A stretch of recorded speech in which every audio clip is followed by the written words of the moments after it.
À Kintélé, le complexe sportif La Concorde a retrouvé son éclat. Ce samedi 2 août, pelles, machettes, balais et brouettes ont été sortis pour redonner vie à ce site symbolique d'unité et de cohésion.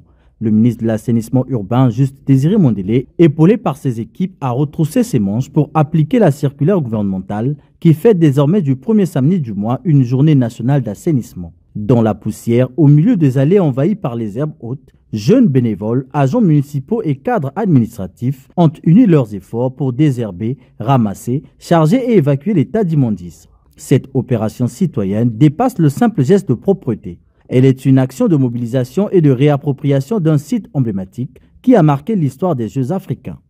Et comme vous pouvez le voir, il y a donc tout le monde en train de travailler, tout le monde est à l'ouvrage et tout. Donc le mobile, c'est simplement la circulaire. Pourquoi le choix du site? Non, je crois que vous avez suivi qu'il y a une task force qui a été mise en place par le président de la République, son Excellence M. Denis Sassou Nguesso, et qui est donc piloté par le ministre d'État Jean-Jacques Bouya.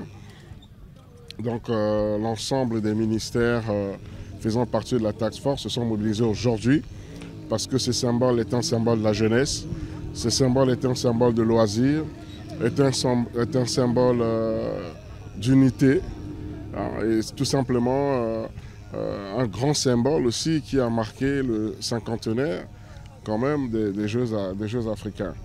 Après Kintélé, le ministre et sa délégation ont poursuivi le même exercice à l'école normale supérieure de l'université Marien Gouabi.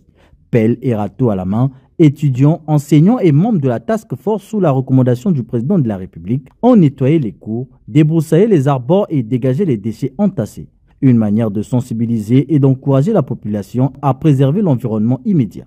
Il y a un problème avec les collecteurs, les pré-collecteurs. Ils sont en train de jeter les ordures dans les coins des rues, dans des artères des rues déjà assainies et nettoyées par l'opérateur qui en a la charge. Avant de venir ici, j'ai tourné et parce que je fais le constat, on ne comprend pas d'où vient que le matin, l'opérateur passe, nettoie, et que vous passez l'après-midi, il y a de nouveau des tas d'ordures.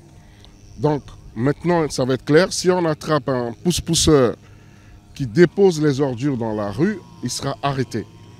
Et là, c'est sans concession, je le dis clairement. Des bennes ont été chargées, des tas de déchets ont disparu et une promesse a été faite, maintenir ces sites propres. Cette opération a mobilisé plusieurs ministères, des cadres administratifs, des associations et des citoyens de tout âge, unis par un seul objectif, rendre les infrastructures publiques plus propres et mieux entretenues.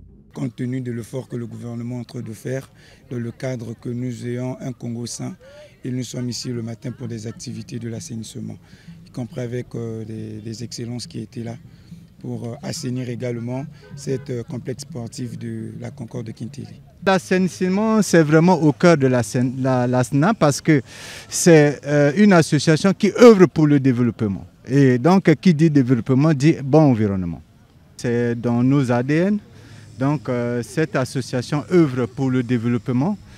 Qui dit développement dit déjà assainissement. Qui dit assainissement dit déjà bonne santé.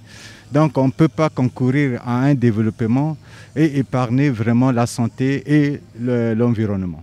Le message est clair, la ville doit rester propre et ceux qui iront à l'encontre de cet effort collectif s'exposent à des sanctions. Le rendez-vous est pris pour le premier samedi du mois prochain.